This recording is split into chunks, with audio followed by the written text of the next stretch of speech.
una amplia variedad de planes.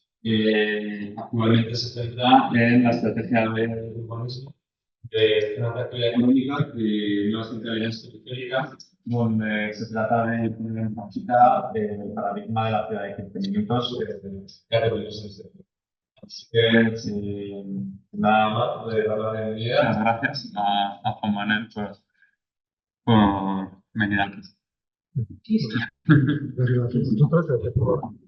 Gracias por haber estado en la ECHAM, de hablar, poder transmitir que hacemos una parte de lo que hacemos en el Ayuntamiento de Madrid y hacerlo en relación a un tema tan importante como es el concepto de ciudad de proximidad, de ciudad habitable, resiliente y sostenible a la que nos tenemos que hacer en la medida que queremos afrontar los retos que tenemos por delante en términos climáticos y sociales, ¿no?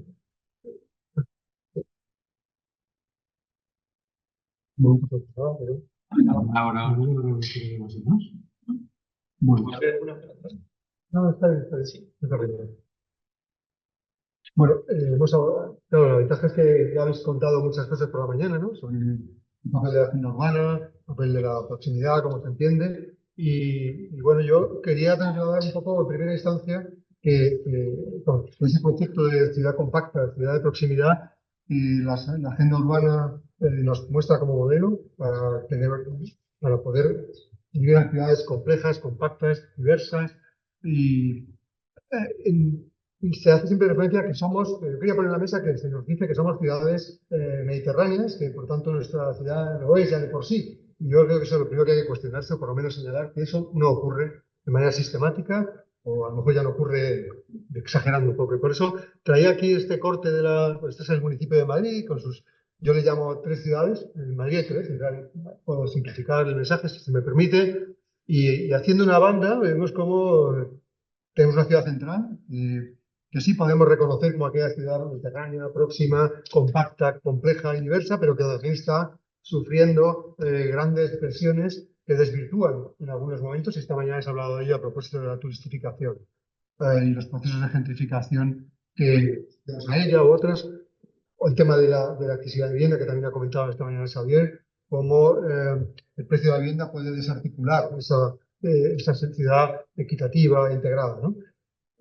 Pero bueno, de alguna manera los tejidos, y eso en Madrid es interesante de ver, ¿no? Eso que llamamos en broma la almendra central o la ciudad central, no tiene grandes barreras, son avenidas, calles, un sistema relativamente articulado, aunque en el caso de Madrid, más allá del ensanche, empiezan a acumularse a principios, mediados durante el siglo XX, una serie de piezas con bastante poca planificación y caótica, pero bueno, aún así es un continuo hasta que llega a la M30. A partir de ahí ya empieza otra ciudad.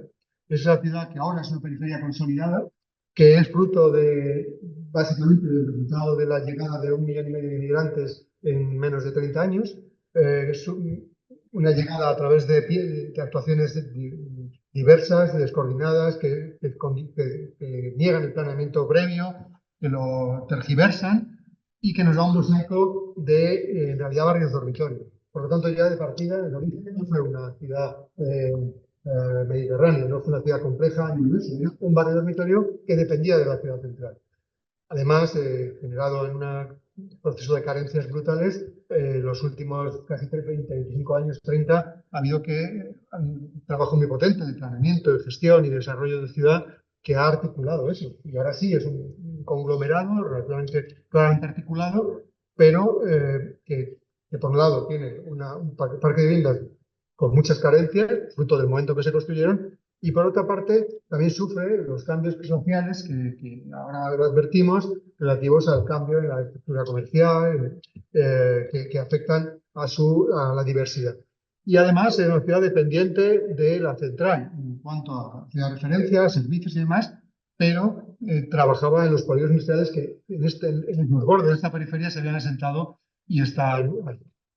Y tenemos otra tercera pieza que es la periferia en formación. Una periferia que en el caso de Madrid es muy extensa, es conocido por muchos. Estamos hablando de cientos de miles de viviendas planificadas a través del Plan Nacional del 97, en un proceso de desarrollo de grandes piezas y que su condición futura, de ciudad de proximidad, va a depender de que hayamos acertado en el planeamiento y de que ese planeamiento que se redacta hace ya 20 años esté acoplado a los nuevos tiempos.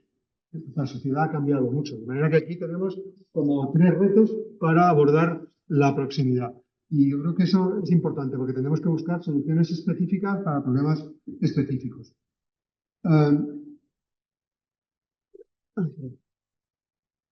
Bien. Un poco expresando esto en términos de lo que nos llama, ¿no? Es la diversidad de la ciudad. Esta mañana hacía referencia a este plano José Luis Infanzón en la presentación de la jornada, del foro.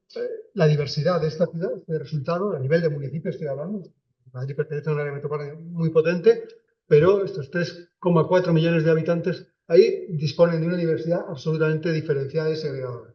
La ciudad central es muy potente en términos de acumulación de actividades. En el plano de abajo de la izquierda vemos la terciarización de todo el municipio. Pues ¿dónde está? Está exactamente en los ejes centrales de la almendra y en cambio fuera de ella no hay esa oferta de actividad terciaria de todo tipo. Y por el contrario, hacia afuera está la presencia de la antigua industria, hoy en gran parte reconvertida en aspectos de servicios a la industria o bien a la logística, pero en media hay una mancha blanca muy interesante, que es el espacio de los barrios dormitorios en los que no hay ni una cosa ni la otra.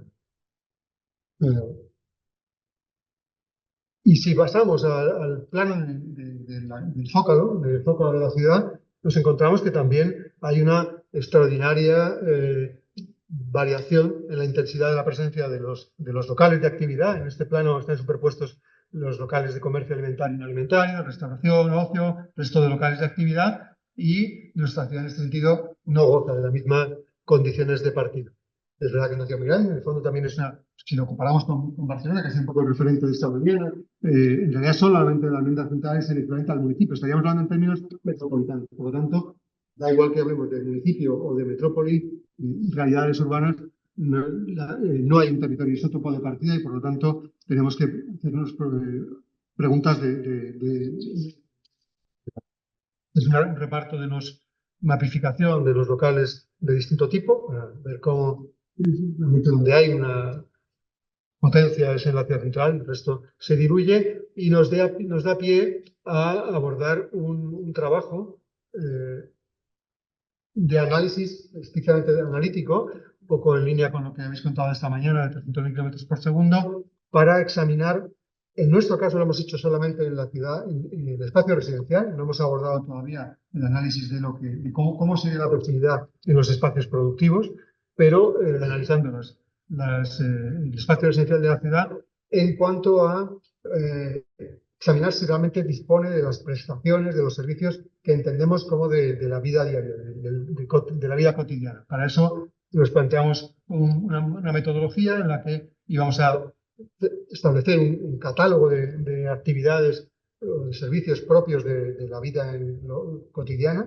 Por supuesto, la ciudad se estructura, como también señalaba Xavier, en otras escalas, y no necesitamos que nuestro barrio tenga universidad y probablemente no que tenga hospital, pero tiene que tener otras cosas. Ese catálogo, que luego veremos con un poco más de detalle, nos sirve de referencia para, tanto en el ámbito de las dotaciones, tanto públicas como privadas, las actividades, entendidas como actividades económicas propias de la vida de barrio. Y en ese sentido también señalar que los dos mapas anteriores que hablaban de la posición del terciario y de la industria nos hablan de una problemática. Por lo menos a día de hoy en Madrid nadie puede aspirar, no podemos aspirar a que mayoritariamente la gente trabaje en su barrio existentemente. Por lo tanto, el tema de la movilidad que también salió esta mañana es una cuestión clave.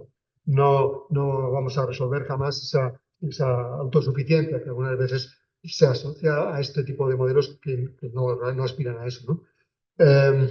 Comercio, servicios, el ocio también, en qué medida está presente o no está presente en ese espacio residencial que queríamos medir. Y en parte, si disponíamos también de parques y espacios públicos de aire libre, de convivencia y demás en estos sectores. Introducíamos también el transporte público, no en cuanto a si nuestras calles son accesibles, son amables, son razonables, sino más bien si para suplir esa relación con los otros servicios de las otras escalas de la ciudad teníamos acceso al transporte público, a la movilidad sostenible, incluso a los modos más modernos de movilidad compartida como garantes de que tenías acceso al resto de la ciudad y por tanto no estabas en algunos, pues, para detectarse en algunos casos, había áreas de la ciudad que no tenían capacidad de movilidad con carácter equitativo, ¿no? A partir de ahí señalábamos esas prestaciones, los criterios de movilidad en el sentido de abordar que nuestro método de cálculo de distancia pues, estaba ajustado a los 15 minutos, se puede discutir, se puede matizar. Es importante tener en cuenta que 15 minutos para una persona de 40 años no es lo mismo que para un niño ni para un anciano. Es ahora que, pero bueno, pues son modelos matemáticos que lógicamente no nos hablan de la verdad, sino de una aproximación a una cierta forma de trabajar para seguir avanzando, ¿no? Y lo que hacíamos, y también eso es interesante porque coincide con el planteamiento que nos contabais en Barcelona, al final sí tomamos como referencia cada una de las unidades de vivienda. Ese es el punto de análisis, si cada una de las viviendas de la ciudad tenía en su entorno ese paquete ese catálogo de prestaciones a menos de 15 minutos andando con una trama real. En ese sentido, utilizamos la trama TomTom, manipulando en el sentido también de eliminar aquellas barreras que pudieran estar, no fueran adecuadas para realmente una accesibilidad peatonal en la ciudad.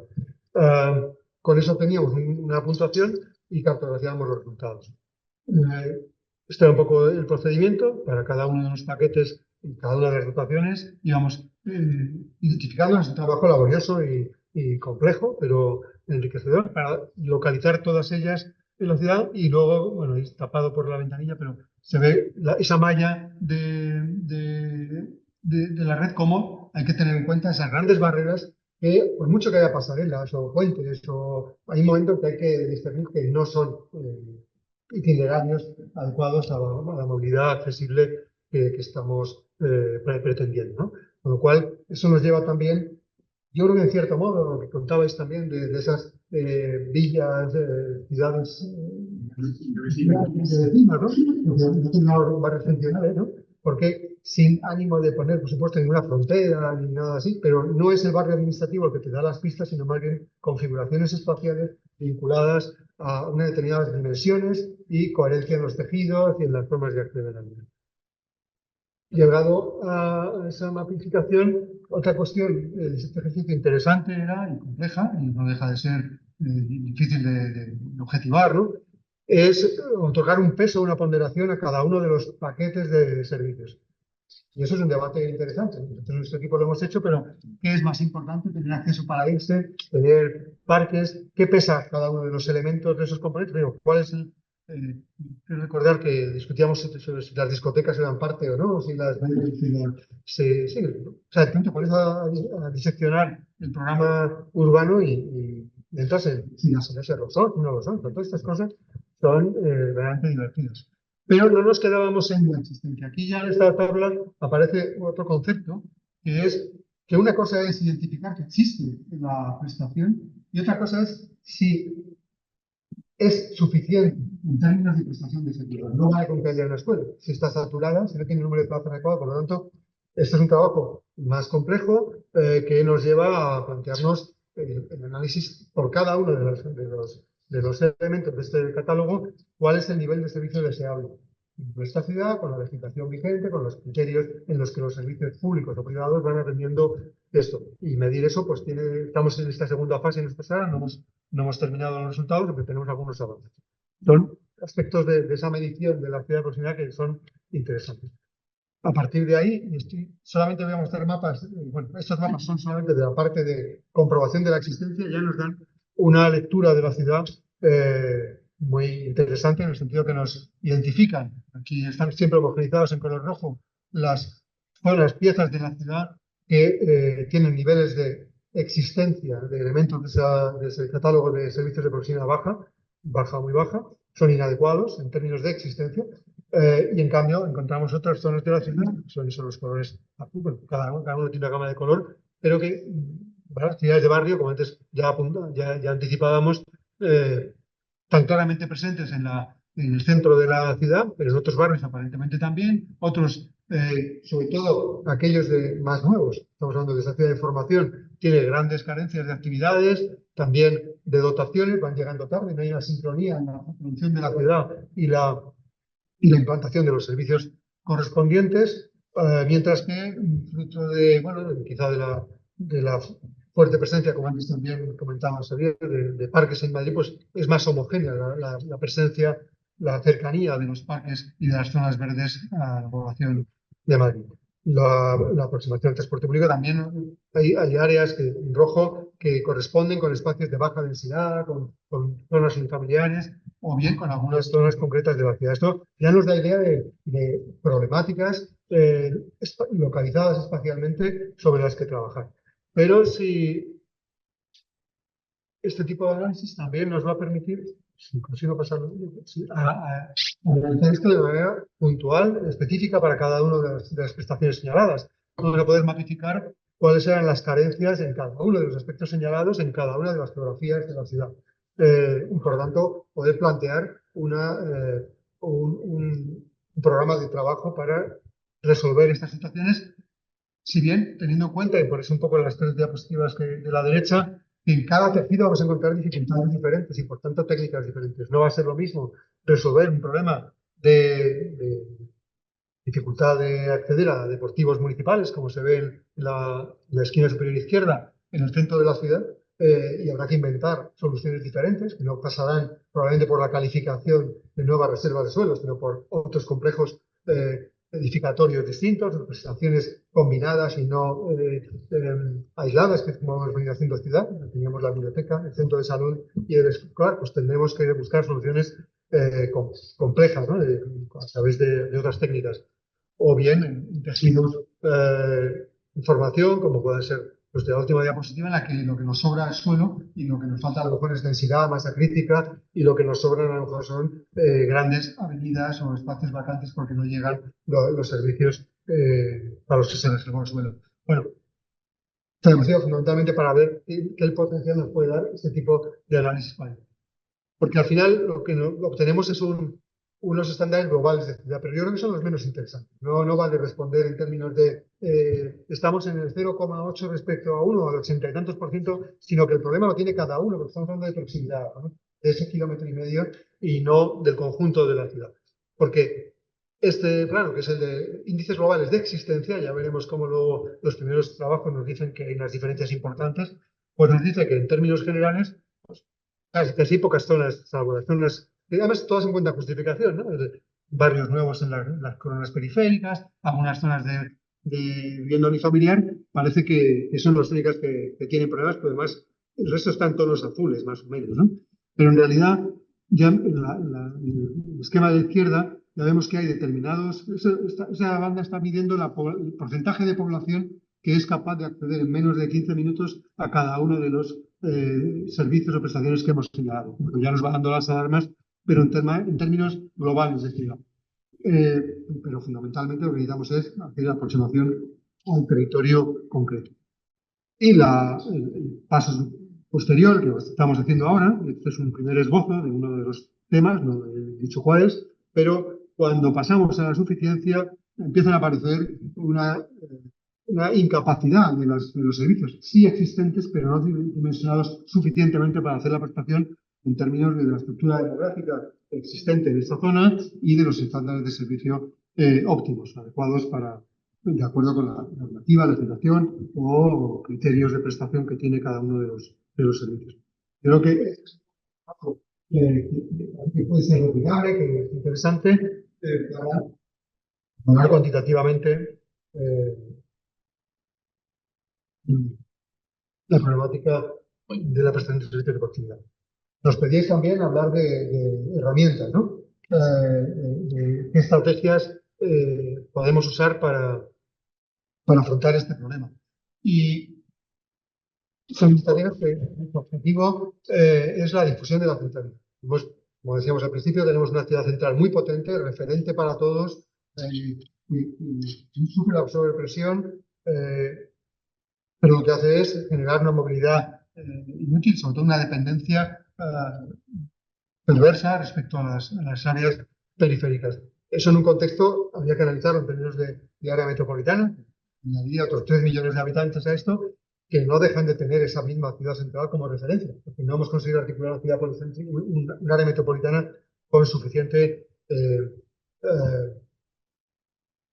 articulación en términos de otras centralidades. Pero en el término municipal de Madrid hemos planteado intentar buscar una aproximación policéntrico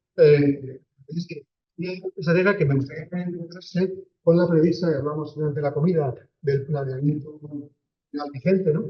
El Plan General del 97 hablaba de unas nuevas centralidades, pero me pareció interesante señalar que hablaba de ellas en términos de, o sea, se apoyaba para definirlas en los nuevos crecimientos. Esta ciudad de información, que todavía no ha llegado a consolidarse, era la responsable de articular ese modelo policéntrico.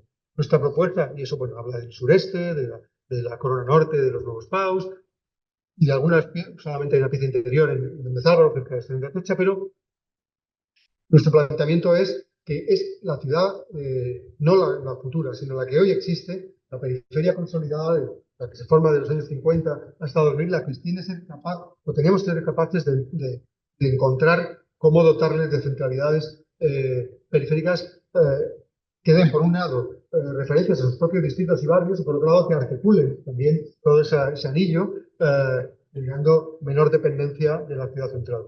Para eso hemos trabajado en términos de la búsqueda de áreas de oportunidad que se identificaban tanto en áreas industriales de ese borde periférico que antes señalábamos, como se había situado en los años 60, como en núcleos de actividad económica que huyó la ciudad y que antes de ser devorados por la vivienda, porque las normativas nos abocan un poco a eso, podemos recuperarlas para que sean soportes de actividades contemporáneas de todo tipo, haremos algún ejemplo, o la creación de nuevos nodos basados en oportunidades de suelos vacantes, de suelos disponibles, que además en algunos casos pueden ser de titularidad pública. Después, una segunda estrategia, de la que habéis hablado esta mañana mucho, que es la cualificación del espacio público como ese soporte de la vida en proximidad, que nos hace depender menos del coche y vivir en la cercanía, en un espacio confortable, seguro. Es interesante, damos por hecho que el espacio es seguro. Es muy interesante escuchar en Bucaramanga cómo esa es una condición casi sine qua non para poder desarrollar la vida en proximidad y no meterse en el coche para ir de un sitio a otro, ¿no? Bueno, por suerte en nuestro país, en estas ciudades, eso casi lo tenemos garantizado, pero es importante cuidarlo, ¿no? Y también esa cualificación espacio para acceder al transporte público en condiciones amables. Y después abriré un comentario sobre las técnicas de planeamiento para llegar a esos momentos. Repasando un poco... Te lo paso acá, si quieres, porque sí, por eso. Sí, esta es un poco la ejemplificación de tres grandes áreas industriales de borde de la ciudad y una cuarta más interior. Nos interesaba ver qué potencial tienen esos espacios industriales, que en algunos casos todavía tienen elementos vacantes, en otros obsoletos, para construir sobre ellos centralidades de referencia para el entorno de esos barrios que están en contacto con ellos. Espacios de servicios, espacios de empleo, pero integrados, transformando el espacio público. Es fundamental esos polígonos que estaban situados al tráfico de camiones y demás, adquieran una cierta calidad ambiental para que realmente puedan ser parte de la vida cotidiana de los vecinos, ¿no?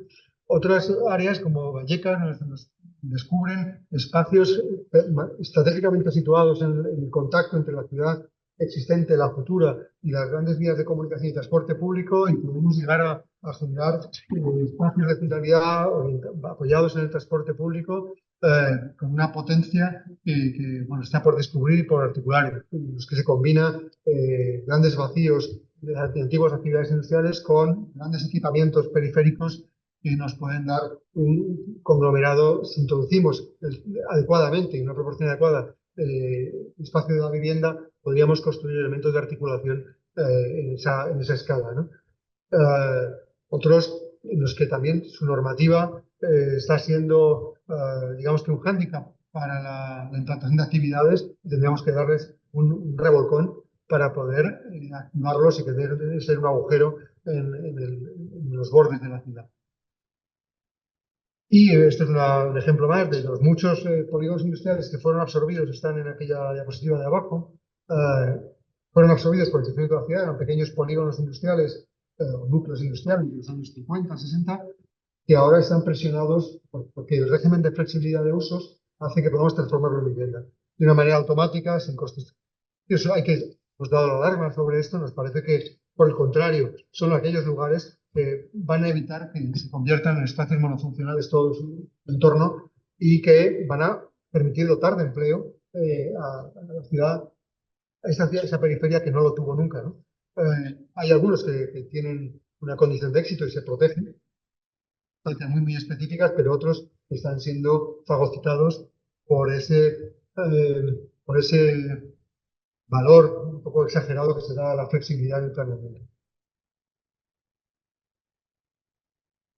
La otra batería de actuaciones es la de generar centralidades en torno al espacio cívico. Hemos detectado un conjunto de 8 o 10, a día de hoy, vamos, de áreas en las que, por disponibilidad de suelo público, por distintas razones, podíamos utilizarlo para, siendo pequeña escala, construir espacios cívicos de referencia, apoyados o bien en servicios públicos o bien en actividades económicas o en mezcla de ellas que nos permitieran dinamizar ese lugar a través de una actuación muy cualificadora contemporánea. Se apoyan todos en ese espacio de la ciudad consolidada para equilibrar la gran potencia de la ciudad central. Traigo unos ejemplos de algunos de ellos, temáticas diferentes, por ejemplo, de Carabanchel es una pieza vacía, fruto de una expropiación que estaba terminando ahora de realizarse desde los años 80, pero es colindante con un polígono de actividad económica, que se llama el polígono ISO, en el que, fruto de un momento dado en que los grandes volúmenes edificatorios de esos inmuebles no compensaban la transformación a vivienda, se alojaron allí un conjunto bastante potente de actividades creativas, producción cultural, que empezaban a ser referencia fuera de la almendra central. Lo que nos ha presentado esa oportunidad para generar un lugar de intercambio a través de un edificio público que además hemos llevado la iniciativa Europan y tenemos el apoyo de una buena arquitectura, una buena propuesta arquitectónica para configurar un espacio público de calidad referencial y un edificio público que haga de intermediación con ese potente espacio productivo que está a su espalda. Y luego otras dos piezas, que también espacios vacantes que van a armar una pieza referencial. Otro como Latina, San Luciano, en el Instituto de Latina, es más una combinación de servicios de los que carece ese entorno, articulados en torno a un espacio público, además respeta muchos temas de continuidad, de itinerarios entre lo construido y el gran parque colindante, en el que nos la jugaremos, por un lado, en la configuración del espacio, en la calidad y en la definición de los programas de uso que vayamos a plantear. Y otro que también introduce, de alguna manera, el tema de la cultura, pero de otro modo, en la zona de Barajas, al lado de uno de los grandes parques históricos de la ciudad, el Capricho, generar una cualificación a través del valor de la cultura. Normalmente la cultura se asocia con el centro de la ciudad y tenemos oportunidades de poner en valor los aspectos culturales de la periferia.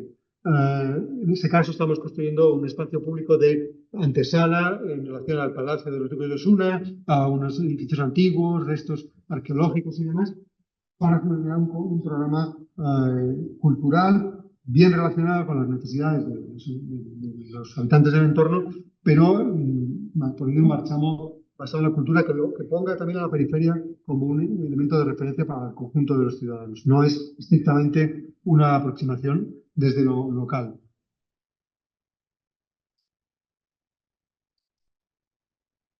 Y en relación con el espacio público, abordamos, bueno, hay varias cuestiones que hemos abordado, pero una de ellas, que también surgió esta mañana, era de la participación.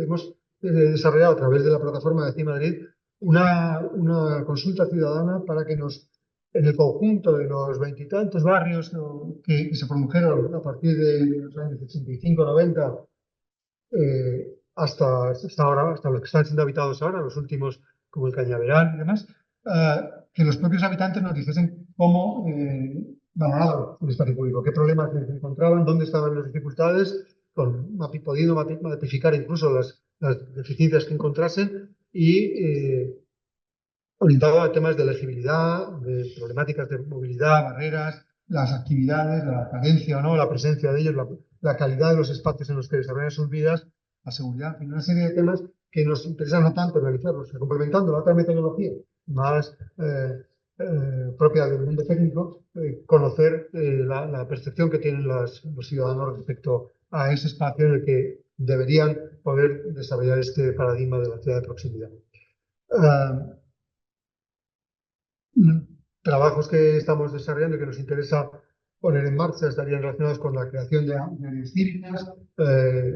Si queremos detectar a través de todas estas herramientas dónde hay un sustrato en el que la confluencia de espacios públicos adecuados, actividades con una presencia relevante nos permitirían generar estrategias, acciones de todo tipo. No pueden ser regulatorias, pero pueden ser de dinamización comercial o de dinamización social, toda la batería de las acciones posibles para reforzar aquellos lugares donde encontremos ya un germen de aproximación a esa estructura policéntrica.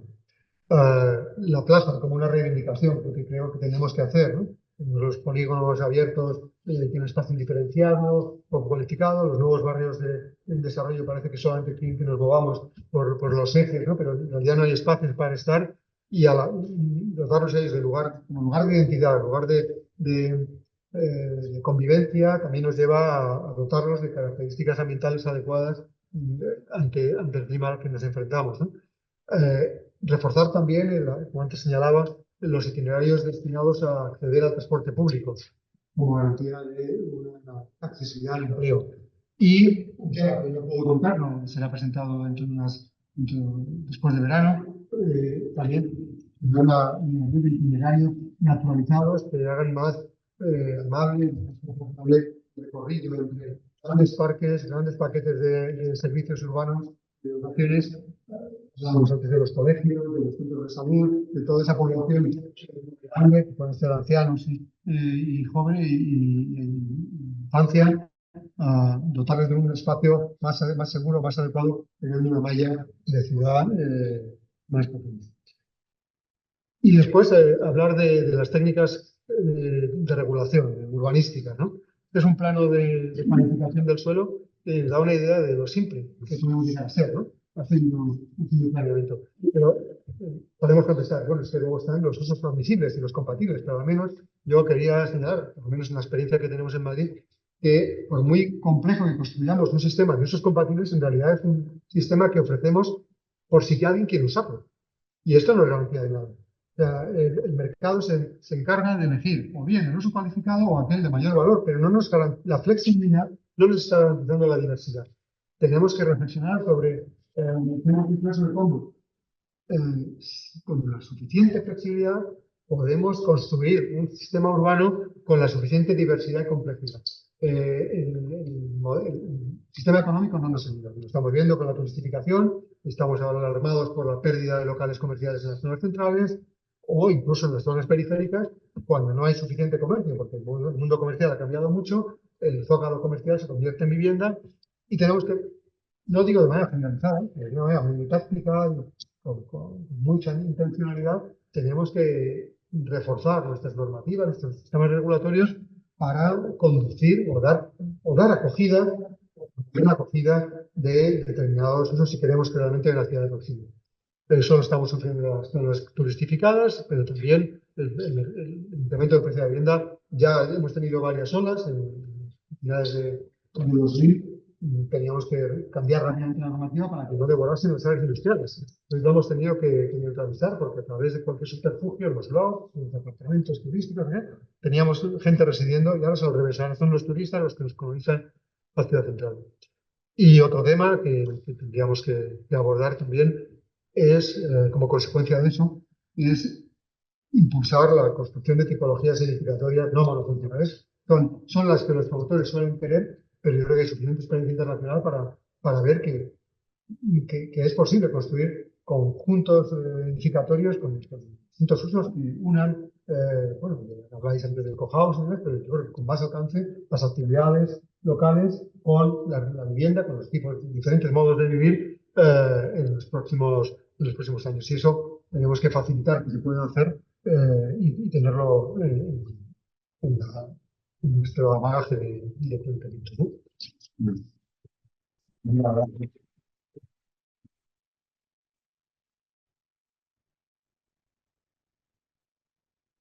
Bueno, porque está tan atento que luego no miro. Dice, mira, lo voy a poner cuenta atrás. Porque va aquí viendo los planos, se me olvida mirar está estupendísimo. Bueno, pues muchísimas gracias, Juan Manuel. Pasamos a la siguiente ponente, que es Laia Grau, que nos hablará de Barcelona. Ella es arquitecta por la Universitat Politécnica de Cataluña. Ha trabajado tanto en el sector privado como, sobre todo, ha asumido responsabilidades en la administración pública. Primero en la Dirección General de Urbanismo de la Generalitat de Cataluña y después durante 4 años como gerente de urbanismo del Ayuntamiento de Barcelona. Además es autora de publicaciones como Regenerar Barcelona 2015-2023 o el Manual de Urbanismo de la Vida Cotidiana. Así que bueno, sin perder más tiempo, te pongo a hablar. Y nada, mil gracias por aceptar nuestra invitación. Bueno, mil gracias a vosotros, la Politécnica, que habéis llevado a este foro y este encuentro. Gracias a Pachi y gracias a ti, José. Y bueno, encantada de compartir esta charla con... Ay, ¿os lo mandé así? No, tenemos que cambiarlo. Os lo mandé así. ¿Os mandé así? A ver, ¿hay más archivos en la carpeta?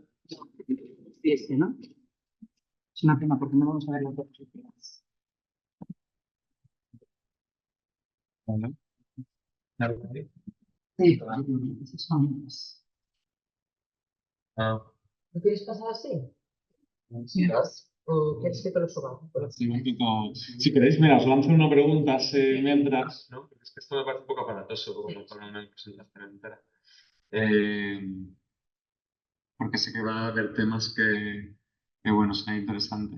Juan Manuel, tu presentación te tocaba mucho una tradición que recuerda muy madrileña, ¿no? Este del urbanismo, que es el de la dotación, o sea, la mezcla de esos servicios y proximidad, que de hecho es la visión más defendida por Carlos Moreno, ¿no? Estaba pensando, por ejemplo, las publicaciones de los NFTs y el volumen de 20 años de ayuntamientos democráticos en Madrid, que el énfasis principal era recualificar desde las dotaciones, desde los equipamientos, plasma primera periférica. Esta mañana decía Daniel Rodríguez que era una visión que no era la visión más adecuada porque la proximidad de las dinámicas de trabajo, de eso habría que olvidarse. Los económicos y las dinámicas propias de cada sector y la cualificación de las personas no iba a permitir, ¿no? Que todo el mundo trabajara a una distancia de por hablar de los factores como las preferencias residenciales o lo que sea. Pero a mí me parece interesante ver cómo que la mezcla de los usos a veces tiene unos factores que no tienen por qué ser solo resolver la vida cotidiana en proximidad, sino que a veces es que las personas nos mezclemos en el espacio, ¿no? Entonces, la pregunta es, ¿qué hay de esa mezcla de usos que puede permitir que las personas en los entornos urbanos coincidan los que vivimos allí y estamos en ese momento allí con los que visitan diariamente o semanalmente por otros motivos, ¿no? Y que el objetivo en ese caso sea la mezcla social. Bueno, ¿cómo abordar esta cuestión? Por un lado, que os parece tradicional hablar de dotaciones y servicios cuando estamos hablando de la ciudad de los Pirineos. Bueno, pues no deja de confirmar que no es un invento, sino que realmente el urbanismo, por lo menos el urbanismo, ha ido queriendo confirmar la existencia de servicios. Estamos viendo cómo cuantificar en caso tecnocrático casi, ¿no?, la existencia de los servicios que la población necesita. Bueno, eso no se tiene, pero parece que es algo extendido. Hemos contado siempre así. Yo he tenido alguna situación en la que algún grupo social en alguna zona específica del territorio decía, no, sí, eso no lo es. Pero es un caso muy específico. No que sean contra la ciudad de créditos, que bueno, pues puede ser que determinados grupos sociales vivan de otra manera, que el grupo mayoritario de la sociedad va a tener que desplazarse muchas veces, o casi siempre, a trabajar. No tenemos una estructura, al menos yo lo que quería dejar constancia es que en Madrid, en el caso del municipio de Madrid, y eso lo he compartido con muchas, no tenemos una estructura urbana en la que se alterne el sistema de la ambiente. Por lo tanto,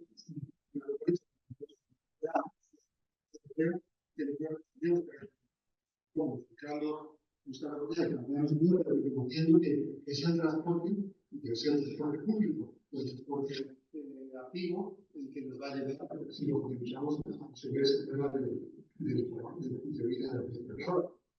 Mira que los trabajadores, en algunos casos, hay directo a la población, con lo cual yo mi interacción es que también está es solamente una cooperación pública, no sé si tampoco lo tenemos. Los servicios que necesitamos en el mercado, hacer la compra, no solamente en la final, en la tienda, en la cine, y son prestaciones, son servicios de actividades que te garantizan lo que como personas necesitamos. Cada uno de los pequeños signos es mejor que lo vamos a conseguir en todos los sentidos, desde el punto de vista de la sostenibilidad, de la convivencia, pero también del consumo de recursos. Pero es interesante, yo creo que apuntar también que los propios trabajadores son parte de esa sociedad y que ahí esa consistencia y esa búsqueda a través de la planificación, del planeamiento, de cómo ubicar los barrios dormitorios, los espacios para dormir, nada más, sino espacios de trabajo, en lo que los servicios también son lugares de empleo, lugares en los que nos relacionamos. Me parece que hay que reconocerlo y caracterizarlos donde sea posible. También es cierto que no puede ser todos los bajos de la ciudad, no puede ser actividad comercial, no es imposible. Creo yo que es interesante coordinar también construir una estructura local interesante en ese sentido de este urbano. Sí, yo creo que surgen cosas muy interesantes, ¿no? Por ejemplo, la escala, ¿no?, a la que buscamos mezclar. Hablabas de edificios, de mezclar usos en un mismo edificio. Efectivamente tenemos ejemplos que son la ciudad tradicional o la ciudad de los ensanches, ¿no? ¿Por qué no puede ser el bajo comercial, el primero y el segundo oficinas, tercero, cuarto y quinto viviendas, ¿no? Está inventado. Es verdad que quizá en términos sobre todo de promoción les dé pereza, ¿no?, entrar en varios mercados a la vez. Yo creo que quizás eso, el otro día un compañero decía que había abandonado su trabajo en una promotora porque estaba harto de discutir sobre la conveniencia de un juego comercial en una promoción residencial. Decían, no, deja. Dejamos aquí unos porches, ¿no? Entonces, bueno, quizá otra pregunta sería ¿hasta qué punto los promotores inmobiliarios pueden empeñarse en no realizar la mezcla de usos que nosotros sobre el papel, tanto a un nivel técnico, incluso político, me atrevo a decir, creemos conveniente? Esa es una de las experiencias que hemos ido teniendo. Cuando tú intentas de manera puntual, específica, obligar a que haya una reserva Y me gustaría traer a colación el reglamento de planeamiento. Los planes parciales hechos en el reglamento de planeamiento tenían una obligación de un estándar de actividades comerciales que tenías que implantar en algún sitio. Y eso hace como 10 años o así llegó a la Comisión de Seguimiento de planeamiento porque la presión inmobiliaria quería también comérselo. Bueno, lo tuvimos que defender porque tenían un marco normativo. Pues cuando intentas hacerlo, realmente notas una resistencia y necesitas una complicidad de tu ayuntamiento, de tu administración, para poder exigirlo. También una argumentación. Porque si no, ellos prefieren el retorno rápido que se le produce el mercado de la vivienda. Entonces es una situación que, desde el punto de vista de la discusión de las técnicas, me parece imprescindible. Nosotros le damos unos dobles usos cualificados, por eso decía, ese plano es muy simple. No tiene todo, pero en realidad hay muchos sitios en los que hemos conseguido implantar dobles usos y no tiene que ejecutarlos porque no tiene flexibilidad de hacer otra cosa. Pero no es fácil. Y promotores públicos. El gran drama de las viviendas públicas son las plantas bajas y la incapacidad de gestionar las actividades públicas de vivienda. Yo creo que ha sido una época entera, que da igual el tipo de producción, ¿no? Pero es que uno piensa, es incapaz de entenderlo, porque mencionar las edificabilidades en uso. Si no haces un local comercial, pues esa edificabilidad la pierdes. Premiar una determinada época de uso dando más de edificabilidad a la que no quieren. Bueno, hemos quemado viviendas, no publican más, pero me tiene que meter este supermercado. Sí o sí. Sí, Ya tienes algún incentivo para tener, digamos, hablar con los agentes. Estamos hablando del tema de las plantas bajas, pues el espacio público-privado, ¿no? Que es otro de los motivos que creo que no lo hemos explicitado tan claramente en la búsqueda de usos. A veces lo que te permite es eso, ¿no? Un espacio público que esté usado el mayor número de horas posibles del día, de días de la semana, ¿no? Pues bueno, creo que ya estamos Muchas gracias. He empezado con una fiesta, espero que esta media hora no se accidente más. Que todos los problemas sean este. Sí, sí. Mira, el agua, el tabaco ya está mal puesto. Bueno, un poco, gracias, felicitaros por este encuentro. Hace que la presentación, Juan, porque desde Madrid sabéis exactamente cada metro cuadrado lo que sucede y en cambio desde fuera a veces solo podemos ver cuando visitamos Madrid por ciertas cosas. Y lo que os he hecho esta explicación fantástica. Yo voy a hablar de Barcelona y con lo que quedé con José, ¿no? ¿Quieres experiencias básicas? Yo creo que hoy voy a explicar la cara B de la ciudad de 15 minutos, de la ciudad densa, de la ciudad compacta y de la ciudad policéntrica, que ya es Barcelona. Xavi Martínez también ha estado explicando estos cambios que se han producido, pero es una ciudad que ya es así. Está en Villa de Madrid, es como Barcelona, el área de las más grande, pero yo voy a explicar justamente qué sucede cuando tienes esta ciudad, ¿no? Esta ciudad con estos usos. Y me voy a centrar mucho en los usos. Ahí os voy a explicar 3 experiencias concretas con las que hemos acordado y a través de qué instrumentos. Ahora esto no es un poco para seguir el hilo de lo que estabais contando y lo que contábamos antes también con Juan Manuel, la flexibilidad, ¿no? Hasta qué punto la flexibilidad no es sinónimo de diversidad. Cómo la flexibilidad es una demanda clarísima del mercado, porque lo que quiere es introducir la actividad de máxima rentabilidad. Obvio, lo entiendo. Yo si fuera ellos haría exactamente lo mismo, pero como los planes estamos en el otro lado, tenemos que redistribuir. Esta mañana también se discutía el uso o la necesidad o la no necesidad de planificar. Y ahora con esta nueva agenda urbana que va a ser un plan estratégico para que todo el territorio europeo tenga unos mismos objetivos, a mí me parece bien. Es verdad que si eres una administración, estos objetivos ya los tienes encima de la mesa y no hay unos políticos que siguen esa línea, que puede parecer que es un sumatorio más de plan. Pero tenemos que entender que desde Europa hay muchos territorios que a lo mejor no están en esa alineación. Yo entiendo que existe.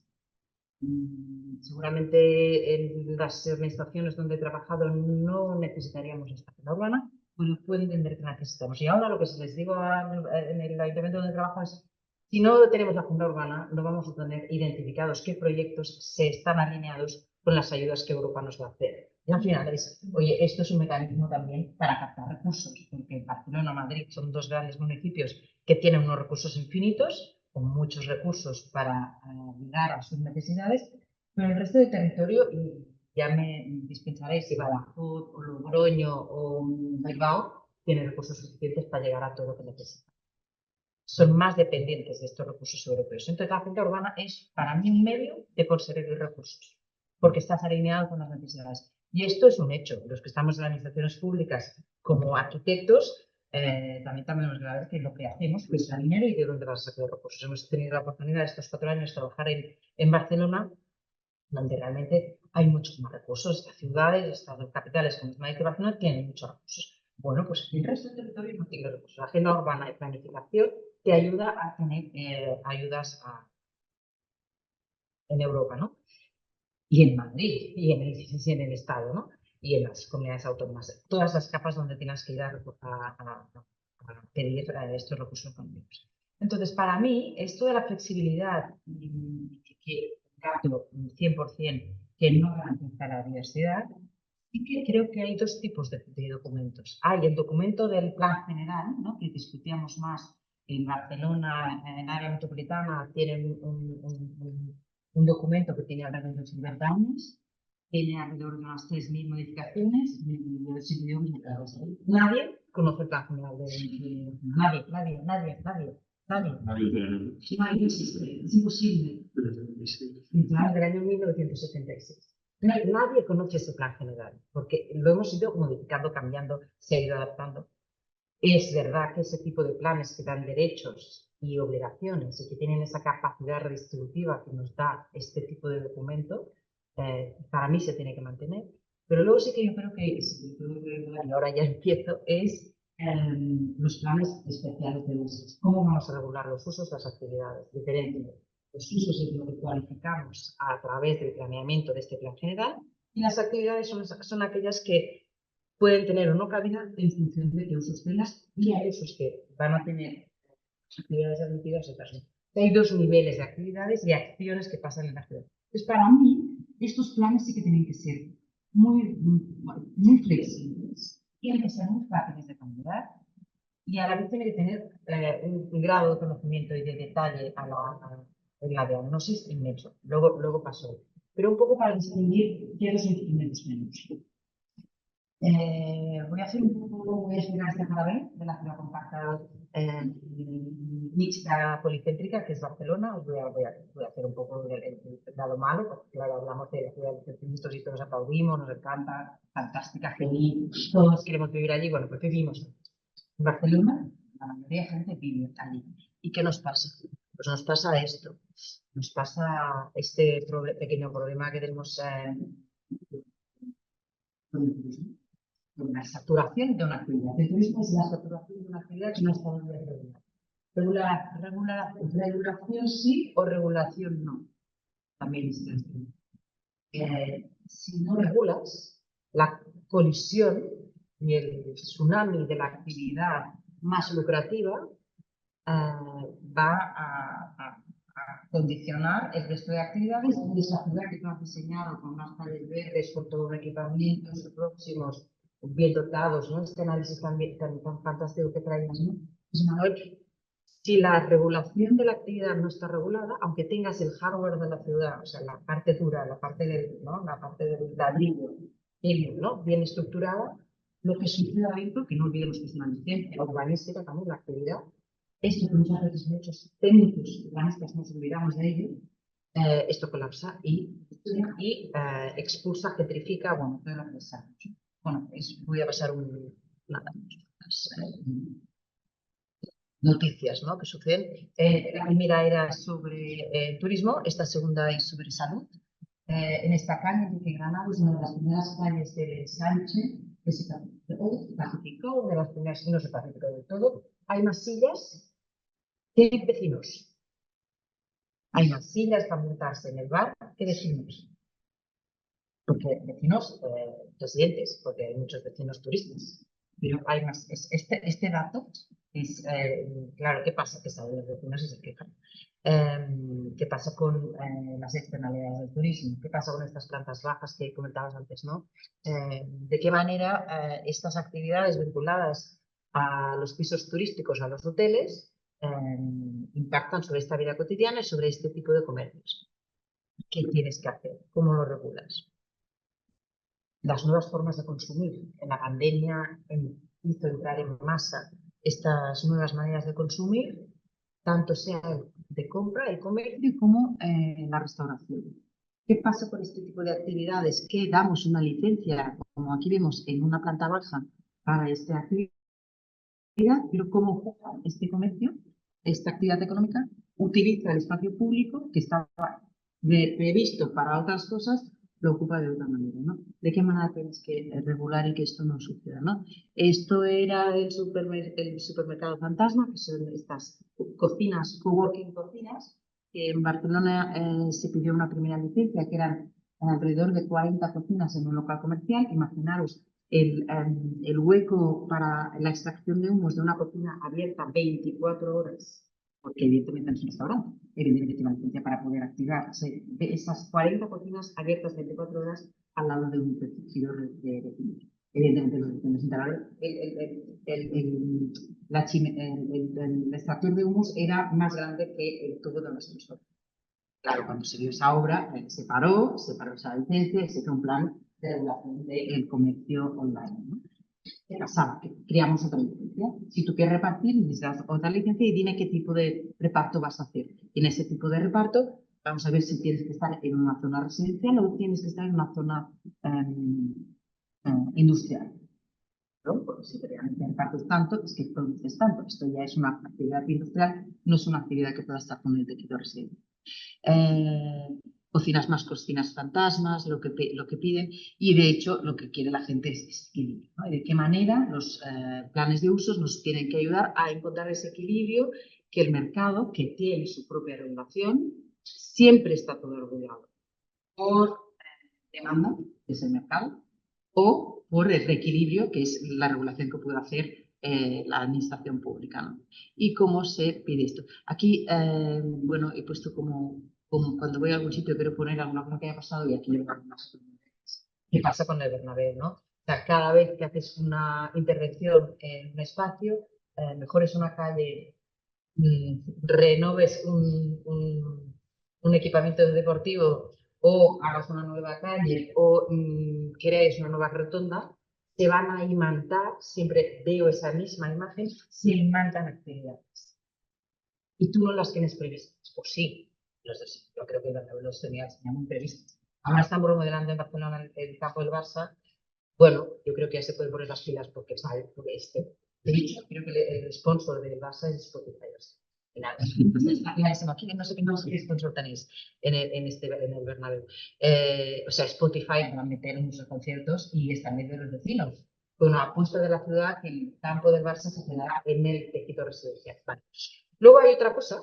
El hecho de que se haya transformado el Bernabéu ha hecho que se renovaran el tipo de actividades. Ya ha dicho Madrid que va solo a acceder a 20 licencias, creo, de este tipo de actividades. Bueno, lo que quiera conveniente, ¿no? Pero se ha tenido que regular esa actividad, ¿sí? Por eso la actividad ya estaba regulada a tantas como quisiera el propio Bernabéu, eso es una regulación, y ahora es con los vecinos hace esta nueva regulación. ¿Con qué objetivo? ¿Con qué ciudad quieres, ¿no? ¿Qué modelo de ciudad quieres? Referente a tu objetivo, regulas tus usos, construyes tu hardware y dices qué sucede. La ciudad mixta con calidad ambiental, porque si no tienes la agenda urbana que está alineada con Europa, esa calidad ambiental no la tienes, no tenemos recursos, o sea, quieres o no quieres, tienes que tener calidad ambiental. Estoy haciendo un poco de ironía, es cierto, tenemos calidad ambiental, pero la calidad ambiental no viene solo dada por las sombras, no viene solo dada por el verde, no viene solo dada por cómo puedo yo como ser biológico vivir en un entorno no biológico. No, esa actividad que mi vecino hace, ¿de qué manera no me impacta? O sea, tengo que regular para que todo pueda coexistir de la mejor manera posible y tenga higiene, estos suelos. Todo tiene que tener cabida y de qué manera. Las actividades productivas y las actividades reproductivas, evidentemente, la vida cotidiana y las actividades productivas. Esto es una intervención táctica de una de las. Documento de experiencias. Bueno, a través de estos retos urbanos. Tengo un modelo y me marco 3 retos. En Barcelona hay 3, clarísimamente como las agendas urbanas, pero tenemos una que es la crisis del turismo, que es espectacular. Barcelona tiene 1,5 millones de habitantes y ahora tiene el último año 15 millones de turistas. Esto es muchísimo. Entonces, ¿qué pasa con estos planes urbanos y estos planes urbanísticos? Para mí la planificación urbanística es la cualificación, como veíamos antes, ¿no? No he traído la cualificación de Barcelona, pero sí he traído una manzana del 22 arroba, que es este experimento que vamos a explicar ahora, y cómo la necesidad de esta convivencia de los usos para mejora urbana. Solo tres apuntes para hacer una planificación de las actividades, de los planes de usos. Tienes que tener un conocimiento súper exhaustivo de la realidad, parametrizado con datos. Desarrollar unos métodos de análisis que también sean pertinentes. Tienes que buscar ya otros datos. El megadato, a diferencia de antes, nos da muchísima más información de la actividad. Todo lo que sucede a través de datos que se pueden computar a través de Big Data son datos nuevos, antes no teníamos. Aquí tenemos, ¿no? este hecho de kilómetros de día, de noche, de qué manera. Y por último, la resultante de regulación tiene que tener unos parámetros urbanísticos. Voy a regular, no sé, me lo invento, voy a regular un tipo de actividad que haga, no sé dónde. Oye, no, si no hay un parámetro urbanístico que yo no pueda decidir en ello, yo no puedo hacer un control, yo no puedo hacer una inspección y yo no puedo hacer no pueda poner una sanción, no me sirve. Es muy importante poder hacer esto, ¿no? Y son cosas muy obvias, pero que a veces te dicen, no, yo me acuerdo, ¿no? Es que están proliferando mucho las tiendas de carcasas de móviles. ¿Lo digo bien en castellano? Sí, la casa de la casa. Bueno, pues esto, a ver, o sea, ¿en qué epígrafe? No, podemos regular los souvenirs, pero esto es una discusión. Políticamente, no teníamos fórmula urbanística de controladores. Puedes tener un plan de usos o puedes tener una ordenanza. Pero casa de móvil, hasta ese, pero es que hay un montón. O sea, es verdad. ¿Y cómo? Bueno, porque evidentemente detrás hay una mafia, pero a ver, somos urbanistas, hasta donde no. Bueno, pues esto era una propuesta, ¿no? También, para mí, cuando hablamos de qué regular, aparte de los parámetros, y es una pequeña obsesión, y espero con lo que me quede de tiempo para trabajar, poder entrar más en ello, tenemos que poder regular el suelo, que antes alguien lo ha comentado, el subsuelo es importantísimo, porque nos parece el medio que está arriba, pero los árboles se hablan a través de las raíces. Estas raíces tienen que estar centradas. Y si tienes un parking, un metro, un depósito de aguas, lo que estamos teniendo ahora en el subsuelo, que nadie sabe su alfombra de nuestras ciudades, no tenemos este plano, no está claro qué sucede. Primero es que el agua se tiene que también trabajar el subsuelo, yo creo que es un reto que tenemos los urbanistas en el siglo XXI. Primero, porque no tenemos fotografía, o sea, nosotros tenemos escáneres, no hay manera, lo empezamos a intentar, creo que ahora siguen en ello, porque es y podemos tener unos usos que antes estaban a partir de la cota 1 o en la cota 25, pero a partir de la cota 0, si hay alguna actividad que tenemos más trabajo, que yo pienso que sí, sin bajar más de la -1, ¿qué pasa en estos dos? El suelo, y otra parte que es el vuelo. ¿Cómo regulamos el vuelo? El vuelo quiere decir los drones.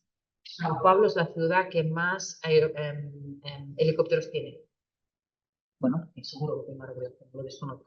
Seguro que tiene una regulación de cómo vuelas o no. Mejor no, ¿eh? Pero los drones van a aparecer, algo va a pasar. O sea, ¿cómo vamos a empezar a regular este vuelo? Urbanísticamente creo que los arquitectos tenemos que decir hasta dónde, qué privacidad hay que tener. Hay muchas cosas que tenemos que trabajar, por eso tendremos mucho trabajo. Estamos bien en una universidad porque tenemos muchísimo trabajo. En Barcelona, esto es Barcelona, es igual que la Almendra de Madrid. Tenemos estos 10 distritos. De estos 10 distritos hay 16 planes de distrito. Cada distrito tiene un plan de regulación porque es muy policéntrica Barcelona y entonces tiene uno diferente. Hoy voy a explicar varios temas. Uno es el 22 arroba, que es esta parte del ensanche de Sardá. Una tercera parte del ensanche de Sardá. Voy a explicar qué cambios se han promovido. El plan de usos entero del ensanche, que fue muy complejo, sobre todo de aprobar políticamente, y luego la transformación de lo que es la feria de la ciudad, de qué manera la feria de la ciudad está más o menos ubicada aquí, como si fuera IFEMA de Madrid, todo un recinto muy cerrado que desconecta barrios, de qué manera se ha hecho un barrio, se está proyectando un barrio mixto, 100% vivienda pública. Y además hay 11 planes de ciudad. Esto quiere decir que hay unos planes que son diferentes, más o menos. Hay una regulación turística de ese uso masivo. El año 2015, muy pionera, Barcelona activó un plan de alojamientos turísticos, hoteles, residencias de estudiantes, hostales y sobre todo Airbnb y los pisos turísticos. Funcionó. La pena de los planes turísticos, de los planes urbanísticos, es que difícilmente puedes analizar qué hubiera pasado si no tuvieras el plan. Siempre me pregunto, ¿funcionó? Bueno, funcionó porque no se han abierto más hoteles en el centro de la ciudad, se prohibieron. ¿Sí? Hay una parte central de la ciudad donde si cierras un hotel no puedes volver a abrir. Tienes que abrirlo en otra parte lejana a ver qué. Esto es lo que digo. ¿Ha funcionado? ¿Hay más turistas que entonces? Sí. ¿Durmiendo en Barcelona? Legalmente no. ¿Hasta dónde paró? Es muy difícil de poder validar esto, ¿no? Movilidad, por ejemplo, o sea, Europa, vamos a tener que ser menos dependientes del carbono, tenemos que implantar electrolineras. ¿Qué quiere decir? ¿Sabes dónde? Más fácil. ¿Qué decía lo más fácil la ciudad? Nos conectamos en la calle. Dijo, a ver, si estamos sacando los coches de la calle, ¿cómo vamos a dejar que los coches se conecten en la calle cuando las cargas son lentas? No es como... ya estoy, ¿no? ¿Cuánto me queda? Bueno, tenemos 20 minutos más para todas las sesiones. Vale, pues en 10 minutos, muy rápido. Movilidad, comercio electrónico, sí, dime. Bueno, creo que es que me está interesante. Bueno. Muy rápido, facilito, vale. El comercio electrónico, lo que decíamos antes, ya Madrid también empezó a regularlo, París empezó a regularlo, las ciudades evidentemente que tienen el globo han empezado a regular, porque de golpe tienes 80 tipos mal trabajando por las calles, llueva o no, sin poder chupar el móvil, sin poder ir al baño, encima con las condiciones laborales. Nos lo vimos con los riders, con el sindicato de riders, de qué manera podíamos facilitar esa vida, porque su entorno laboral es una calle. Están trabajando 8 horas. Como el plan urbanístico obligaba a quien hacía un reparto de un determinado volumen, tenía que tener un espacio para que los riders estuvieran dentro con estos servicios. Claro, los niños se detectaron los focos de qué manera contempladas sobre todo a nivel de institutos. Y esto online. Experiencia, tres experiencias. La primera, el 22 arroba. El 22 arroba es que es en el año 2000, es esta parte que vemos aquí, en el casco antiguo de Barcelona, y el 22 arroba es alrededor de una tercera parte de lo que es el ensanche de Barcelona. El año 2000 está más o menos ubicado aquí, como podéis ver, muy cerca del mar. Tenía una estructura del ensanche de Sardá, pero con esta realidad, ¿no? En que el año 2000, después de las Olimpiadas, que fueron en el año 92, quedó esa parte, porque esta parte esto que es el crecimiento de los más importantes que hizo Barcelona, abriéndose al mar en el año 92, y le quedaba esta parte muy obsoleta de una industria contaminante, obsoleta en la ciudad. Planificó con muy acierto una transformación, manteniendo el monocultivo de uso de transformación industrial, de la industria sucia, podríamos decir, contaminante, obsoleta, que como podéis ver entre medio hay viviendas, ¿sí? Hay edificios de viviendas que se acabaron no construyendo en estas partes, a este proceso que es a un distrito económico, a un downtown, donde el 90% del suelo, del techo, disculpadme, el 90% del techo tenía que ser para oficinas y para industria TIC, por eso se llama 22/, 22 es la clave urbanística industrial, que ha quedado el nombre del barrio sin que los que viven allí lo conozcan, que se llama 22/, que tiene el nombre de una clave urbanística. Yo siempre lo digo porque es muy loco. O sea, tenga el nombre de una clave urbanística. A mí tampoco me gusta. Los vecinos reivindican que se siga llamando San Martín, que es como se llama este barrio, ¿no? No, pero no San Martín. Pero esto que veis la parte bonita, que ya está terminada, que es la más cercana sería al centro de Barcelona, en el año 2017 los vecinos vieron que esta proporción de 90 de actividad económica y solo 10 que era obligatorio por ley de que fuera vivienda, no era funcional, no era una ciudad vital, era una ciudad que terminaba a las 6 de la tarde, no había nada. Entonces empezaron a manifestarse. ¿De qué manera? Yo qué sé. Por suerte, como veíamos en la foto anterior, había en medio de las industrias, había mucha vivienda que tenía que ir a transformarse. Esos vecinos, esa vivienda, hizo que la transformación urbanística no fuera tan ágil. Y en el 2017 se replantea el 22/, haciendo que fuera un barrio más mixto, ¿no? Entonces, se proponen varias cosas. Primero, alinearnos, ¿no?, con el tema de los ejes verdes, 1 de cada 3 ejes verdes, consolidar el máximo de edificios de viviendas existentes y sacando esa transformación de esas industrias fuera de lo que eran las viviendas. Por eso se protege mucho patrimonio. Se mantienen también partes de tejidos industriales que quedan en medio de estas viviendas. Entonces se genera una amalgama muy distinto, ¿no? Entonces, 3 ejes: incrementar la vivienda, diversificar la economía y crear un sistema viario diverso para esta vida de proximidad, para esta ciudad de proximidad, en un ensanche que nada tiene que ver con el ensanche que todo el mundo conoce, que está en el centro de Barcelona, ¿no? Esa transformación era muy distinta. Bueno, ¿qué pasa? Se inserta, se modifica los parámetros. Si había un 90% destinado a actividad económica, se pasa a un 70%. Y un 30% para vivienda, y a la vez que solo tenías un 1%, ¿no? Se quita ese parámetro que tenía este 22/, del año 2000, donde te regalaban una parte de edificabilidad si hacías un tipo de actividad arroba, que era una actividad TIC. ¿Por qué? Porque el control de esta actividad es inútil, es absurdo. Ya dijimos, todo el mundo que venga aquí, que construya lo que quiera, porque ya ese gancho edificatorio para atraer una tecnología de economía, pues ha funcionado medio. Porque primero pides una licencia de actividad, pero nadie te va a mantener esa actividad. Solo que tuvieras 4 ordenadores, ya te daban 4 ordenadores. Ya eras TIC. Y ahora, claro, nadie te va a ser ordenador. Entonces, esto ya no va a hacerlo. Entonces, sí que hicimos un trabajo inmenso, porque no solo incrementamos toda esta parte de vivienda, que esto era importante, y consolidamos una parte, sino que era el tema de la regeneración. En la transformación de 22/, todo se transformaba, no se mantenía nada, solo se mantenían de forma muy escenográfica algunos elementos, como es aquí esta chimenea de aquí. En cambio, ahora lo que realmente se conserva tanto como en este ejercicio de regeneración. Aquí quiero comparar lo que decías antes, José Manuel. Esto es el 22/, del año 2000, todo monocolor. Flexi, super flexi.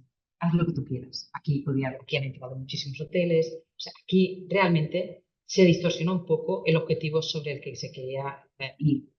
Si es que era ese. Claro, cuando regulas sabes lo que va a pasar. Esto es el nuevo. Claro, es mucho más complicado. Aquí había una clave urbanística, 22/, todo. De aquí Esto es la misma esquina, perdón, es la misma el año 2022. O sea, cómo se reconoce la vivienda existente, qué profundidad se le da, aquí conservas, aquí no conservas, este tipo de 22 arroba AH es porque hay una parte que se tiene que conservar. O sea, hay una casuística inmensa, menos flexible a lo mejor, pero sí que va a generar esa diversidad que ahora no teníamos. Es mucho más complejo para quien tiene que venir a intervenir, pero a la vez la ciudad va a ser mucho más rica y va a tener mucha más diversidad, ¿no? Que antes no tenía. La verdad es que yo me agobiaba, decía, pero ¿cuántas claves urbanísticas? ¿Por qué? Pues es verdad, porque nos ajustamos mucho a la realidad, porque estamos, para mí es muy importante, estamos regenerando, no estamos transformando. La transformación es muy fácil. Una clave, chao, altura, punto, no te doy más. Y a la vez, esto se ha hecho en 2D, pero también lo hemos hecho en 3D, en altura. ¿Qué pasa con estos edificios industriales consolidados que tienen más edificabilidad que la que el planeamiento del año 2000 decía? Bueno, pues antes estaba un poco bloqueado, ahora lo hemos dicho, bueno, perfecto, 30-70. 70 de actividad económica y puedes meterte 30 de vivienda. ¿De qué manera? Bueno, lo puedes poner encima, te puedes comprar la parcela de al lado, o sea, con alternativas. Esto que el mercado pide, aquí está.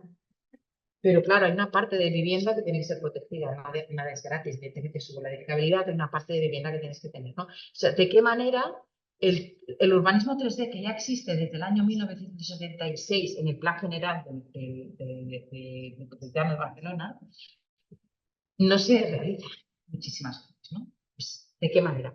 ¿Qué pasa? Las actividades industriales que se han podido admitir, que se admiten cuando tú haces esta mixticidad de usos en 3D, es muy complejo. Pues tienes que leer el documento urbanístico porque no todas las actividades industriales van a ser compatibles con la vivienda. Claro, esto requiere mucho tiempo. Antes hemos hablado del tiempo de la planificación. Este documento, que son 200 hectáreas, cuesta peinado milimétrico de cada una de las cosas, lo hicimos internamente en pleno COVID, duró 2 años. Había una convicción política increíble, había un interés también económico para que se estuviera.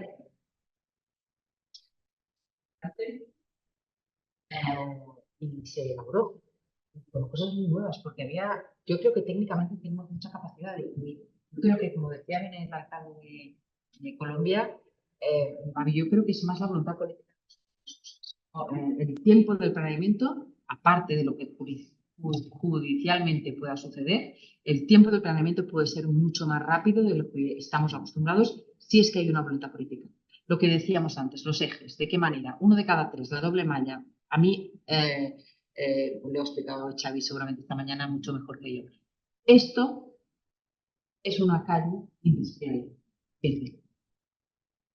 Tú puedes tener actividad económica con una calle verde. Evidentemente que aquí no hay parques justo en esta calle. Esta calle es verde, pero es de actividad económica. O sea, claro, vamos a ver qué equipamiento le voy a dar a la calle en función también de qué actividad tengo, ¿no? Esta es una de las primeras calles que se hicieron, está por esta zona de hacia arriba. Bueno, esto para mí es esta doble red de cómo te mueves. Esta es la red de independencia de la vida cotidiana que te va acercando.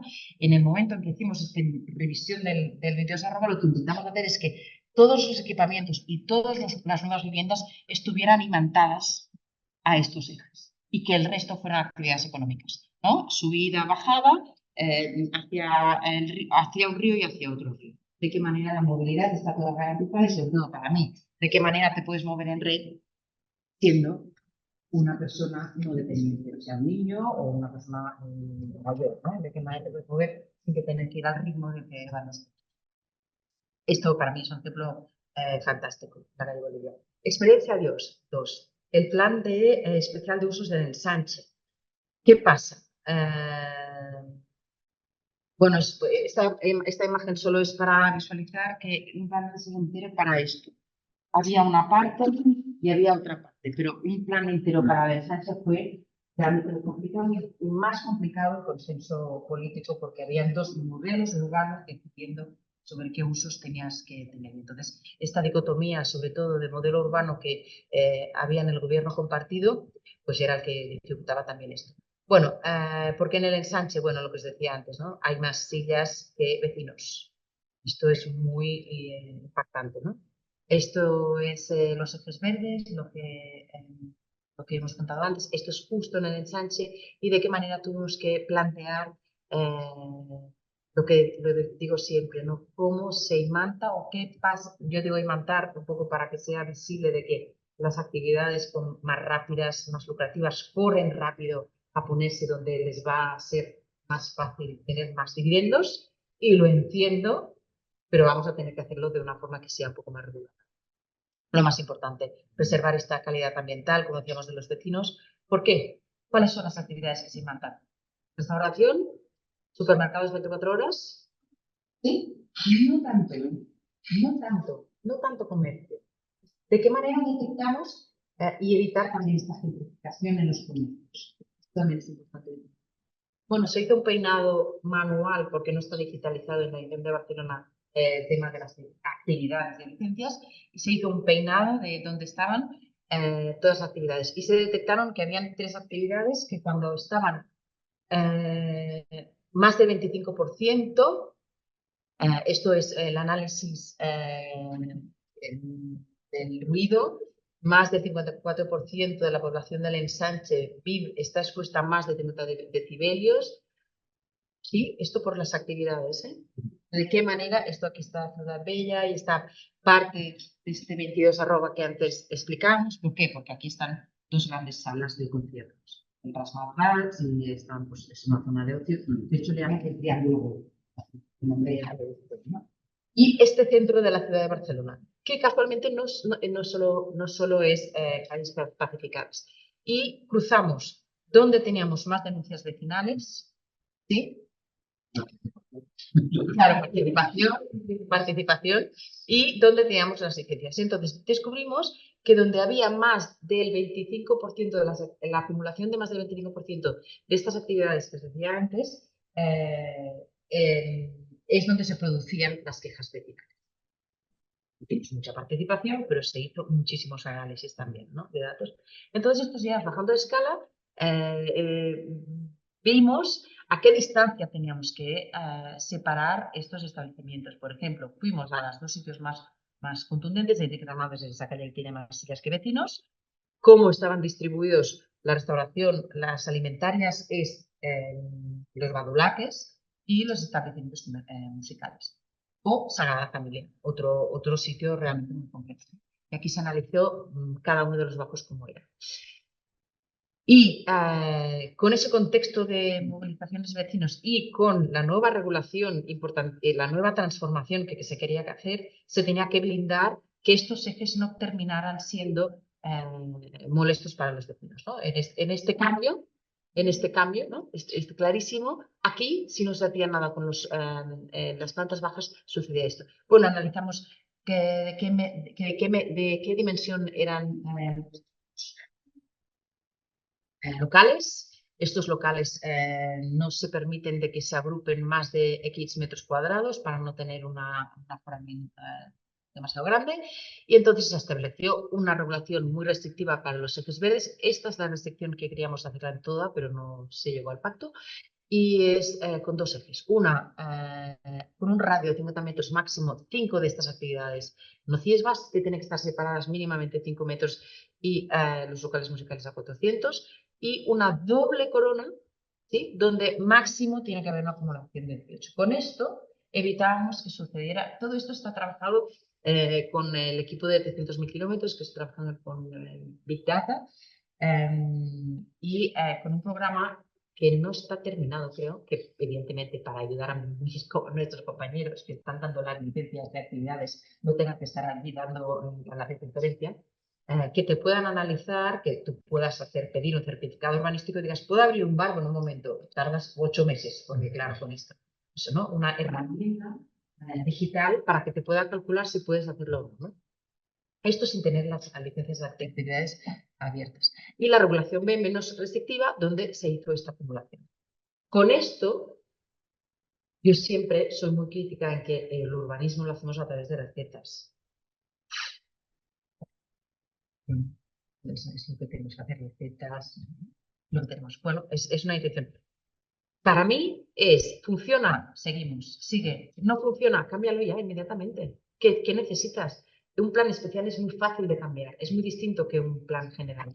La regulemos todo a través de aquí. Perfecto. Última experiencia, muy rápida. Esto, lo que os decía, el IFEMA de Barcelona, la Fira de Barcelona. Esto está ubicado en el extremo del ensanche. Aquí termina el ensanche, aquí empieza uno de los grandes parques de Barcelona. Esto de aquí es la Gran Vía. Y esto de aquí es el recinto firal, realmente muy antiguo y que bloquea el paso, como podéis ver, entre este barrio y este barrio de aquí. ¿Y de qué manera se tenía que abrir? Habían tres condicionantes. Uno, la Fira Barcelona tenía que rehacer sus espacios porque estaban obsoletos, se tenía que rehacer y de qué manera podían articularse para ayudar a hacer. Dos, esto es un terreno público cualificado de equipamiento. En Barcelona hay un déficit de vivienda pública, perdón, vivienda protegida enorme. Y entonces se planteó a ver si la empresa de feria podía reducir, porque se está yendo a otro más allá de lo que es la Gran Vía. Y entonces, ¿de qué manera aquí podíamos reducir y dejar una parte destinada para feria y lo otro podía convertirse en un barrio y sobre todo podías conectar esta parte de este barrio de aquí con el otro barrio de aquí, ¿no? Esto es más o menos lo que tenemos ahora. Como podéis ver, es todo mono. Ahora lo podéis ver aquí, ¿no? Este barrio, de qué manera podríamos llegar a estas calles, de qué manera podríamos hacerlo. Esta calle y esta calle son calles absolutamente andinas, muertas, son el backstage de una feria. Imaginaros camiones en los sitios. Y esto es la propuesta de que se compacta lo que es la feria, se abre, se conecta esto de aquí a través de esto de aquí, como es histórico, no se quería tirar y de qué manera esto puede quedar siendo una calle y puede llegar a conectar. De qué manera ganaríamos 500 viviendas protegidas en un sitio muy centrado, no pierdes la actividad económica que supone para la feria, ganas equipamientos, evidentemente tienes que dotar los equipamientos y esto de qué manera te puede generar pues un nuevo barrio con esta ciudad mixta, con las plantas bajas activas, ¿no? Porque está realmente conectado con la ciudad y de qué manera puedes tener, ¿no?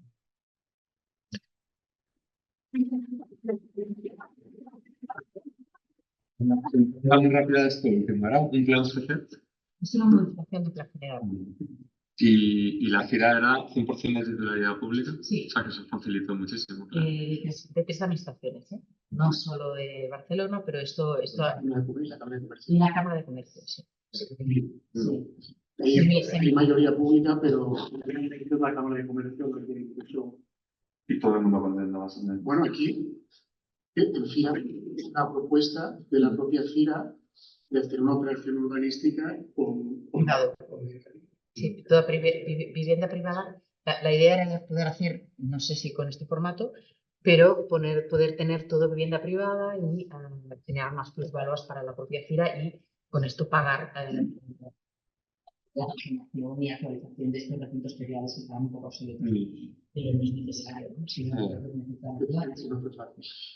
este marco fue el que fue difícil de modificar, sí. A mí, de todo lo que has contado, lo que me parece más complicado es el plan de usos. También porque uno lee, ¿no?, sobre la directiva de liberalización de servicios, Bolkestein, que no le puedes decir a una empresa que no se pueda implantar en un sitio. Eso realmente os resulta legalmente fácil justificar que no puede usted abrir un bar porque ya, o sea, de manera relacional en cuanto al entorno, pero que puede ser que en 5 años en un mismo gremio. Sí, bueno, yo no soy jurista experta, pero hemos aprobado muchísimos planes de usos. Hay aprobadas anteriormente. Bolkestein lo que viene a decirte es que tú no puedes prohibir ninguna actividad. O sea, tú puedes regular dónde quieres que suceda, pero no puedes prohibir. No puedes decir, en Barcelona no se pueden abrir más locales de, como has dicho antes, juegos de azar, ¿no? Bueno, depende, porque si para ti a 400 metros de un colegio y de un centro de hospitales y centros de rehabilitación tener este tipo de actividad económica va contra la salud de las personas, pero lo puedes abrir más allá de Barcelona, que es un continuo urbano. Este plan no lo han bloqueado. O sea, porque la normativa europea te dice que no puedes prohibir, pero tú puedes regular cómo quieres que se implante. ¿Y dónde sí? ¿Dónde no? No, claro, muy motivado. O sea, no me gusta, no. Claro. Esa directiva que no puedes discriminar de manera subjetiva, que puedes poner carnicerías y no pescaderías. Y eso había planes que teníamos una regulación que en el fondo hacía eso, alimentario, no alimentario, etc. Pero en cambio lo que sí te dicen es cuidado, que se puede medir el impacto ambiental de regular en función de un impacto ambiental que tiene sentido amplio, de salud además, y de ver si te deja.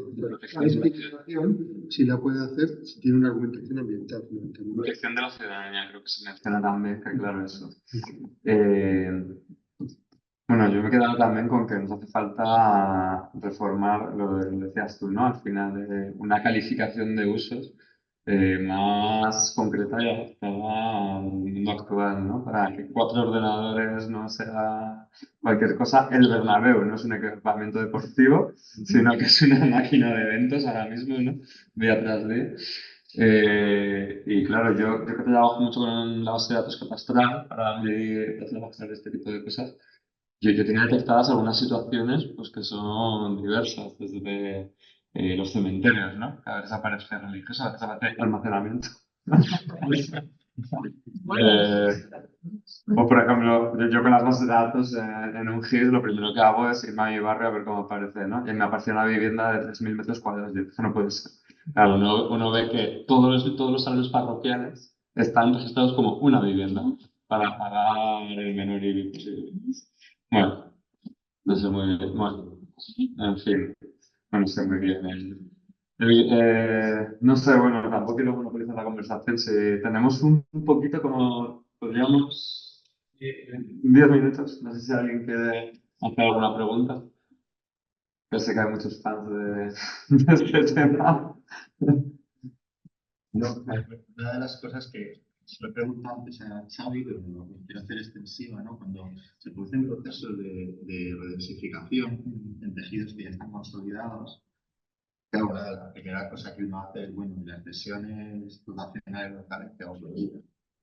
Yo no sé si habéis pensado, más allá de esta cuestión de que, incluso si, por ejemplo, en la ley de Madrid, el como dotación también, el diario puede entrar como dotación, en un sentido. O sea que yo no sé si más allá de esas, digamos, transposiciones, de lo que es una dotación tradicional y las necesidades asociadas a una zona verde, un colegio que se puede trasladar a una calle, en estas situaciones de redensificación, ¿cómo resolver ese tema de las cesiones? Porque a mí me parece que es una cuestión clave. En algunos países lo regulan no con cesiones de suelo, que eso parece que es una lógica que viene de una máquina de... Pues, ha sido muy eficaz para conservar el crecimiento de las ciudades, y entonces, bueno, vamos a dejar por todos lados, vamos a dejar unas parcelas para que haya conexión después. Pero claro, en estas situaciones de ciudad consolidada, en algunos lugares lo que tratan son con metros cuadrados construidos, de tal forma que ya puedas empezar a hacer mezclas de usos, digamos, dotacionales, incluso dotacionales y no dotacionales.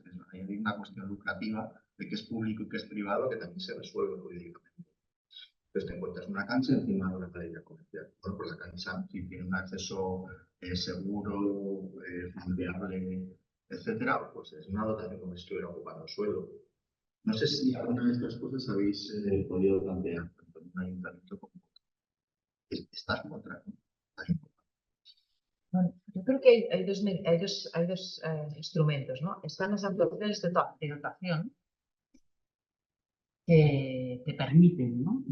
Monetarizar esa dotación. Esto cuando es en el entorno rural, lo he explicado muy, de la transformación a la generación, lo único que cambia es que en vez de hacer un plan derivado como instrumento de desarrollo, hay plan derivado en los pequeños ámbitos que ya quedan transformar, pero en esto de consolidar o rehabilitar, se hacían a través de instrumentos de licencia por licencia, que es una actuación de dotación.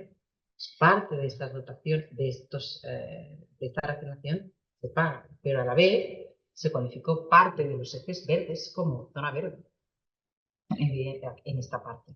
Porque si queríamos consolidar esa parte de edificaciones que eran el último vestigio que quedaba del ensanche de Sardá, quedaba esa continuidad paisajística antes de que se transformara todo en estos bloques, ¿no?, de productos inmobiliarios internacionales que se desarrollan. Para poder conservar ese tipo de edificios, tuvo que, y no destruirlos, y que pasaran a ser una zona verde como dotación de la nueva edificabilidad, se tuvo que cualificar zonas viarias como zonas verdes, porque ya eran así de verdes también. Modificar eso, vas a tener que modificar esa calle. Pero el objetivo era poder preservar un tipo de tejido existente. No es porque yo estoy ganando edificabilidad, no sé si me explico. O sea, reconozco quién estaba antes, reconozco que quiero que y mi objetivo es que se quede. Y dentro de esta transformación que heredo, la del siglo XX, la del siglo XIX, la de la transformación del siglo XX, ahora en el siglo XXI solo me queda esta estrategia para consolidar las dos realidades o hacerlas prácticas. Específicamente. Es muy concreto lo que pasa aquí. No sé si siempre tiene que ser, pero hay el mecanismo de actuaciones de dotación que aquí también sucede. Tú pagas estas cesiones en el ayuntamiento. No sé si...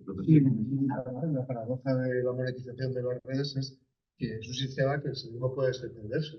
Puedo seguir participando y cada vez tener menos redes para mayor número de población. Yo ahí creo que eso hay que tener mucho control, mucho cuidado, ser muy estratégico, pero claro, la verdad te dice, es un dinero que uso para comprar, pero ¿con qué plan? Si no tengo ningún plan que me permita hacer eso, no. Es una falacia. Redes locales que están La gestión mayor.